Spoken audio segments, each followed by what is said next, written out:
conservation du moment cinétique est une loi fondamentale de la physique. Or, il n'est pas pris en compte dans la mécanique des fluides. En cosmologie, ce principe est appliqué à l'intérieur des systèmes de corps sidéraux, comme les galaxies, lors de leur formation. On admet aussi une compensation globale. Mais les variations des vitesses de rotation des astres eux-mêmes, comme la Terre par exemple, n'ont aucun moyen de compensation, pourtant nécessaire pour la conservation du moment cinétique. Cette vidéo montre que l'application de la conservation du moment cinétique entraîne des changements fondamentaux dans l'approche théorique de la mécanique des fluides et de la cosmologie. En mécanique des fluides, plusieurs anomalies peuvent être résolues. En cosmologie, il apparaît impossible d'éviter une action à distance sans donner à l'espace même la capacité de transmettre des moments cinétiques. Les frottements dans les fluides. Les frottements dans les fluides étaient considérés jusqu'à présent comme similaires aux frottements entre solides. C'est évidemment très surprenant, car les particules du fluide peuvent tourner sur elles-mêmes. Dans cette nouvelle approche, le frottement est le résultat de la vitesse de rotation différentielle entre les particules du fluide. Cette approche permet d'expliquer des anomalies majeures de la mécanique des fluides. La surface libre des écoulements tourbillonnaires est au-dessus du niveau théorique. D'autre part, l'angle de séparation de l'écoulement laminaire autour d'un cylindre est d'environ 82 degrés. Ni les profils de vitesse, ni les différentes hypothèses proposées jusqu'à présent ne permettent un tel angle inférieur à 90 degrés, qui est l'angle où le signe de la pression différentielle change. En introduisant les moments cinétiques, les équations de la mécanique des fluides en coordonnées cylindriques fournissent un terme complémentaire lié à l'accélération de Coriolis. Cependant, ils permettent principalement une nouvelle approche du frottement au sein des fluides, conduisant à une solution commune aux deux non-conformités. De plus, une description complète et précise des différentes configurations de l'écoulement autour d'un cylindre a été obtenue. Cette nouvelle approche des frottements au sein d'un fluide permet également d'expliquer les tourbillons matriciels apparaissant dans un superfluide mis en rotation sans avoir besoin des hypothèses et des postulats de la mécanique quantique. L'accélération de la vitesse de rotation de la Terre sur elle-même. On constatait jusqu'à présent une diminution de la vitesse de rotation de la Terre sur elle-même. L'explication de ce phénomène, qui conduisait à un allongement de la durée des jours, reposait sur le phénomène des marées. Des frottements résultent tant de la déformation de la Terre elle-même que des courants générés par les marées. Cette explication est en accord avec le principe de conservation de l'énergie, encore qu'aucune évaluation chiffrée n'ait été proposée. Très malheureusement, elle ne permet pas d'assurer la conservation du moment cinétique.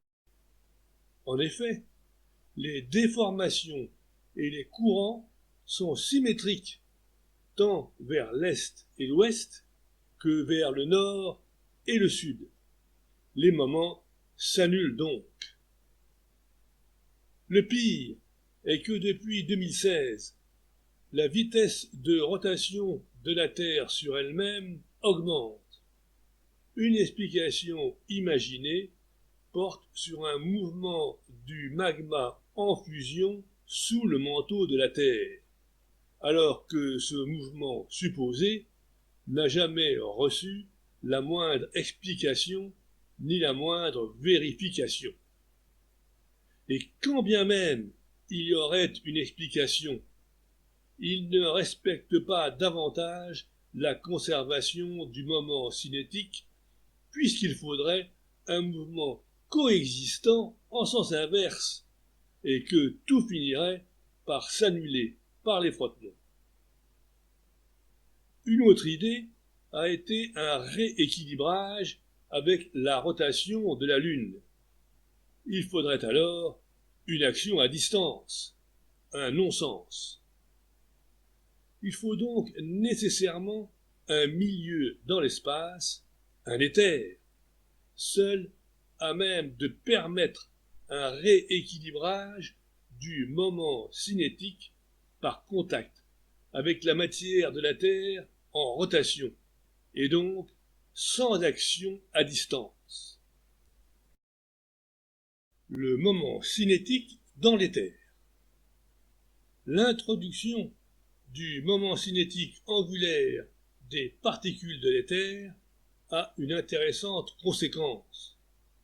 Lors du choc de deux de ces particules, la quantité de mouvement se transmet selon les lois de Descartes.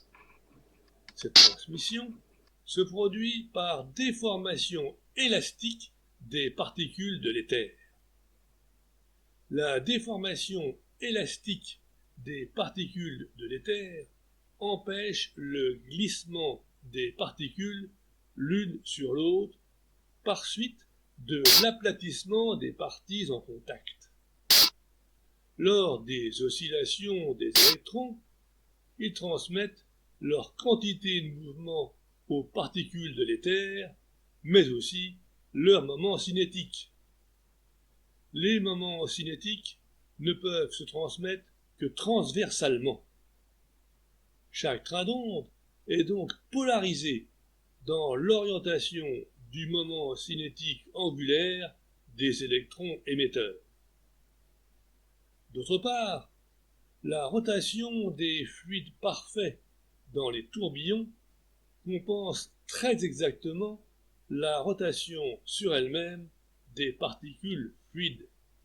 Cet écoulement est irrotationnel. Il n'en va pas de même dans l'éther. L'énergie cinétique angulaire des particules de l'éther double le terme de l'énergie.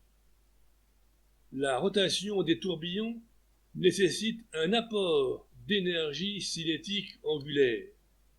Il ne peut provenir que de l'énergie cinétique angulaire des particules de l'éther. La rotation des tourbillons absorbe une partie de l'énergie cinétique angulaire des particules de l'éther, en sorte que, par exemple, à proximité du Soleil, où la vitesse de rotation est très élevée, la loi des vitesses tangentielles n'est plus exactement l'inverse de la racine carrée de la distance. Un phénomène semblable se produit pour les galaxies qui ne respectent pas non plus cette loi. Leur dimension conduit à une diminution très importante de l'énergie cinétique angulaire disponible en se rapprochant de leur œil. La vitesse tangentielle passe de 1 sur racine carrée de r à 1 sur r selon la courbe rouge. Elle varie très peu sur une grande distance. L'écoulement de l'éther dans le plan de la galaxie, dans la zone de transition, se produit donc à vitesse constante, indépendante de la distance à l'œil de la galaxie. Il n'y a pas besoin de la matière noire. Comme dans les cyclones atmosphériques et les tourbillons dans l'eau, la vitesse tangentielle de l'éther près de l'œil de la galaxie peut être si élevée qu'il se forme une zone calme, dépourvue de matière, et donc n'émettant aucune lumière, un trou noir. Conclusion. Les scientifiques reconnaissent que la théorie de la relativité générale ne respecte pas la conservation du moment cinétique. Le moment cinétique d'un corps massif lui fait perdre de l'énergie sous forme d'ondes gravitationnelles. En toute rigueur, il n'y a donc pas de conservation du moment cinétique. Ce serait un problème tout à fait négligeable. La Terre tourne, le Soleil tourne, la galaxie tourne, tout tourne dans le ciel. Sans la moindre variation, la conservation du moment cinétique est une règle inutile pour les relativistes. La théorie de la relativité générale, essentiellement continue, s'oppose totalement à la mécanique quantique, essentiellement discontinue. La théorie de la relativité générale apparaît aujourd'hui, en plus, incapable de se conformer à la conservation du moment cinétique. Trop, c'est vraiment trop.